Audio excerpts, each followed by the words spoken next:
जो हमारे यहाँ की मीटिंग होती है, कमेटी होती है आरबीआई की जो ब्याज दरें करती है, एमपीसी बोलते हैं उसको, मॉनेटरी पॉलिसी कमेटी, तो वो बहुत डेकोरम मेंटेन करते हैं। पब्लिक फोरम में ऐसे नहीं बोलते हैं कि हमें तो लगता है कि टर्मिनल रेट 5-5.5% होना चाहिए।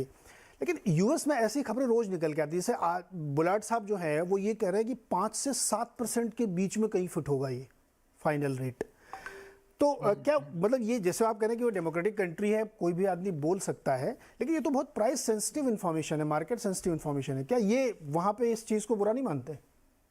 नहीं नहीं नहीं नीरज, आई थिंक इसके दो पहलू हैं। और देखिए, ये हमारे जुडिशरी के डिबेट में भी बार बार ये मुद्दा निकल के आता है। देखिए, इट इज वेल नोन के ह्यूमंस के बायसेस होते हैं।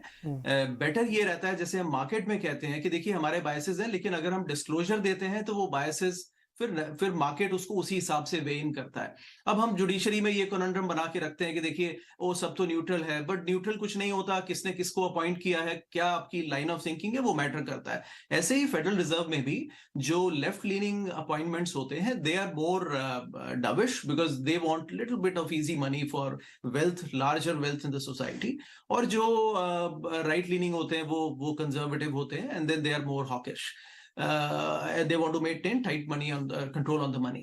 मेरे ख्याल से ये ट्रांसपेरेंसी की बात है नीरज जी। आई थिंक हमें भी ये मानना पड़ेगा कि हर एक के बायसेस होते हैं। अगर ओपनली, अगर जैसे बुलेट साहब हैं, उनका बायस वेल नोन है कि वो फ्रंट लोड करना चाहते हैं ज्यादा से ज्यादा, वो बहुत ज्यादा हॉकिश हैं, बट वो एक एक्सट्रीम व्यू है, but he is only one. Second, ये भी वेल नोन है कि वो अगले साल तो वोट नहीं करेंगे फेडरल रिजर्व में, सो वो भी उनका साइकिल से बाहर हो जाएंगे वो। तो आई थिंक उसको फिर मार्केट उसी नजरिए से व्यू करता है नीरज। तो आई थिंक आपका व्यू क्या बना मार्केट में?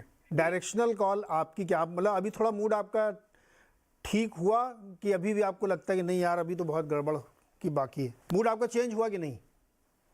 हाँ, तो नीरज, मूड चेंज हुआ था अबाउट जब 3500 के आसपास S&P पहुंच गया था। तो कुछ खरीदारी की थी। मैंने आपको बताया था कि हमने फाइनेंशियल्स में, यहाँ के तो बिग बैंक्स वेल नोन है, they were at very good levels, हमने पोजीशंस बनाए थे। वो तब से 20% बढ़ भी चुके हैं। लेकिन अभी मुझे लगता है नीरज जी, फिर से ना हम उस जोन में आ गए हैं जहां पर फंडामेंटल्स हमें उतना सपोर्ट नहीं कर रहे हैं। अब देखिए, ये आपके पुराने पॉइंट पे जाता है। ग्लोबल इकोनॉमी स्लो डाउन की तरफ जा रही है।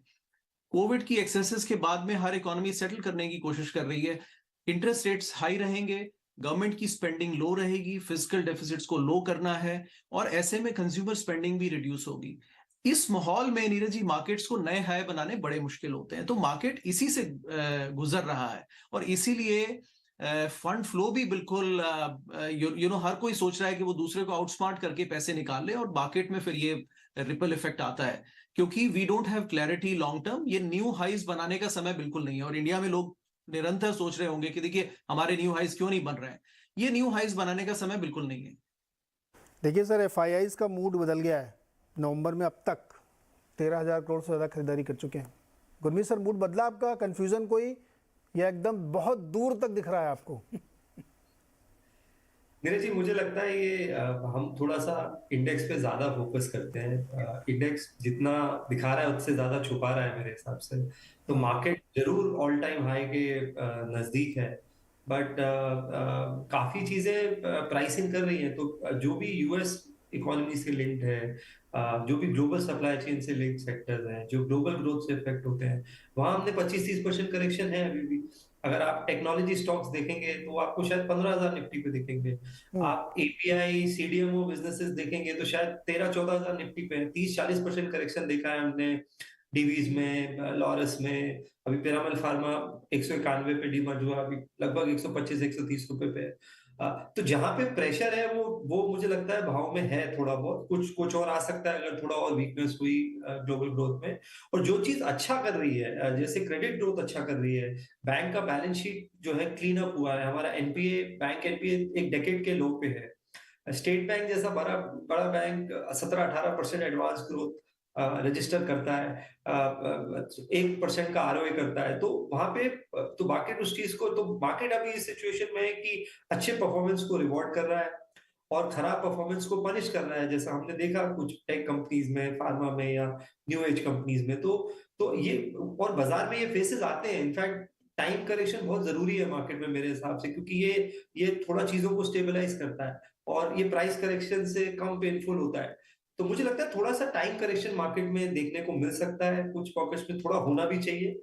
और जैसे जैसे जैसे पॉजिटिव आउटलुक आएगा तो थोड़ा सा हमें नजरिया आपको क्या खरीदना है उस पर फोकस ज्यादा करना चाहिए। ये इंडेक्स को लेके थोड़ा मुझे लगता है ऑब्सेशन बहुत ज्यादा है। लेकिन सर देखना तो वही पड़ता है सुबह सुबह।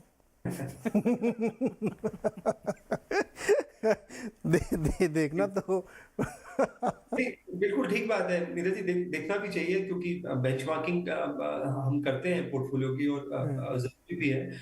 देखिए मेरा ये मानना है थोड़ा सा ना हमें हमें थोड़ा जूम आउट करने की जरूरत है। ये एक बाय लक या बाय चांस नहीं हो रहा है इंडिया का आउट परफॉर्मेंस। इसके पीछे कारण है, पहला कारण लिक्विडिटी का कारण है। हमारी अगर आप हमारी डोमेस्टिक लिक्विडिटी देखेंगे तो एसआईपी बुक है 13,000-14,000 करोड़ की, ईपीएफओ से फ्लो आता है, एनपीएस है, इंश्योरेंस है, लगभग लगभग अगर हम डॉलर टर्म्स में बात करें $2.5-3 बिलियन का फ्लो है।